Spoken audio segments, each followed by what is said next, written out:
তো দেখো বন্ধুরা, এই জায়গাটা কতটা সুন্দর। তো এটা কোথায় আমি আজকে এই ভিডিওতে সব কিছুই বলবো। কালকে যেহেতু আমাদের পরীক্ষা শেষ হয়ে যায়, তাই বিছানায় শুয়ে শুয়ে লাফ দিয়ে খাচ্ছিলাম। তারপরে ভাবলাম যে কোথাও থেকে ঘুরে আসা যাক, তাই আমি আর হোসেন আর শাকিলকে সঙ্গে করে নিয়ে বেরিয়ে যাই ঘুরতে এবং একটা টোটোই করে চলে আসি ইকো পার্ক 6 নম্বর গেটের কাছে। আর ইকো পার্ক 6 নম্বর গেটের কাছে এসে খুব গরম দিচ্ছিল, তাই একটা কোল্ড ড্রিঙ্কস কিনে নিই এবং কোল্ড ড্রিঙ্কস কিনে নিয়ে তিনজন মিলে হাঁটতে হাঁটতে চলে আসি 6 নম্বর গেটের বাঁ দিক দিয়ে ঢুকে টিকিট কাউন্টারের কাছে। আর টিকিট কাউন্টারের কাছে এসে হোসেন 3টে টিকিট নিয়ে নেয়। তারপরে আমরা টিকিটটা নিয়ে ভিতরে চলে আসি। আর ভিতরে এসে এটা দেখলাম কি, পাখি বিতানের গেটটাই তো বন্ধ।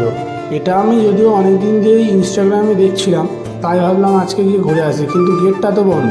কিন্তু তারপরে জানতে পারলাম যে ওখানটা আজকে পুরো গরম রয়েছে, মানে এখন অনেক রোদ্দুর যেহেতু, তাই এখন খোলা নেই, কিন্তু কিছুক্ষণ পরে এলেই খোলা পেয়ে যাব।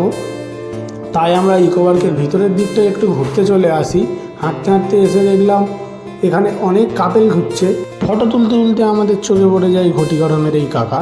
এই কাকার কাছ থেকে 2টো ঘটি গরম কিনে নিই এবং ঘটি গরমটা খেতে খেতে আমরা চলে আসি সেই পাখি বিতানের রাস্তার দিকে। এবং আস্তে আস্তে রাস্তায় দেখতে পাই যে এর ভিতরে আর একটা দোকানও রয়েছে। এনার কাছ থেকে কিছু আইসক্রিম কিনে নিই এবং তিনজন মিলে আইসক্রিম খেতে খেতে আবার চলে আসি পাখি বিতানের দিকে। তো বন্ধুরা, এই ভিডিওটা অনেকটাই লং হয়ে যাচ্ছে। পাখি বিতানের ভিডিওটা পুরোটা তোমাদেরকে দেখাবো পরের ভিডিওতে।